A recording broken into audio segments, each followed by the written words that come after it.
దేశంలోనే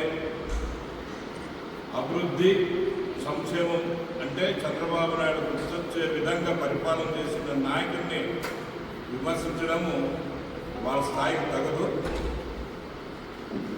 జగన్మోహన్ రెడ్డిని ఎవరు కూడా తిరిగి పోవద్దని చెప్తున్నారు లేరు.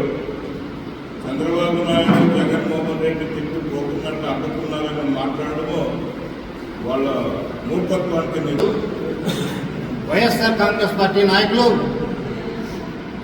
గగ్గోలు పెడుతున్నారు. గత వారం నుంచి ఈ రాష్ట్రంలో ఈ ప్రపంచ దేవుడైన వెంకటరామ స్వామిని ఎంత అపవిత్రం చేశారో వీళ్ళు. ఈ విషయాలన్నీ ఈ రాష్ట్ర ముఖ్యమంత్రి నారా చంద్రబాబు నాయుడు గారు బయటకు పెట్టిన దానికి వీళ్ళు తట్టుకోలేకపోతున్నారు. వీళ్ళు వాస్తవాలు తెలుసుకోవాలా.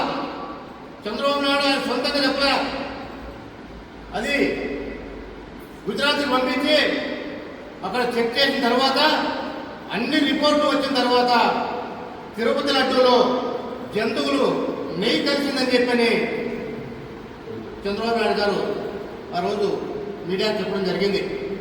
ఈరోజు మీరు ఇన్ని మాట మాట్లాడుతున్నారు. తొందరలోనే ఇంకా మీ భవిష్యత్ అంతా తేలుతుంది.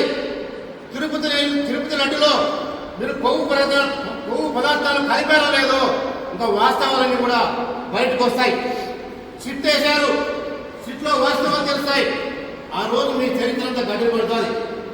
ఈరోజు జగన్మోహన్ రెడ్డి పిలిపించి అన్ని దేవాలయాల్లోనూ చంద్రబాబు నాయుడు తప్పుడు ప్రచారం చేస్తున్నాడు, మనమంతా చంద్రబాబు నాయుడు చేసే ప్రచారాన్ని తిప్పికొట్టాలని చెప్పని దేవాలయంలో పూజలు చేసేందుకు వస్తున్నారు.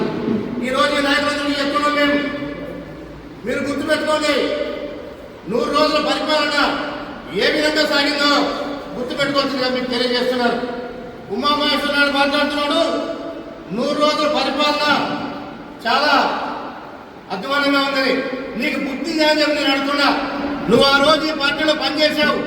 ఒక్క రోజు నువ్వు ధర్నా చేయలేదు, బయటకు వస్తే ప్రతి ఇంటి దగ్గర ఇలా పోలీసులు ఉండేవాళ్ళు.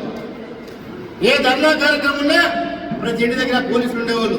నీ ఇంటి దగ్గర 2 గంటలకి వచ్చి పోలీసులు ఉండేవాళ్ళు. ఈ రోజు నువ్వు ఇంత ధైర్యంగా, ఇంత స్వేచ్ఛగా ఈరోజు నువ్వు ర్యాలీగా పోయి గుళ్ళో పూజ చేశావంటే అది చంద్రబాబు నాయుడు పరిపాలన. జగన్ పరిపాలనకి చంద్రబాబు నాయుడు పరిపాలనకి తేడా తెలియకుండా నువ్వు మాట్లాడుతున్నావు. ఈ పార్టీలో పనిచేశావు, నోరు అదుపులో పెట్టుకో. చంద్రబాబు నాయుడు విమర్శించేంత అర్హత నీకు లేదు. చాలా జాగ్రత్తగా మాట్లాడు. ఈ రోజు నువ్వు వాడిపై ఏదో మాట్లాడేంత మాట్లాడినా నువ్వేదో గొప్ప నాయకుడు అనుకుంటే నీ ప్రమాదం.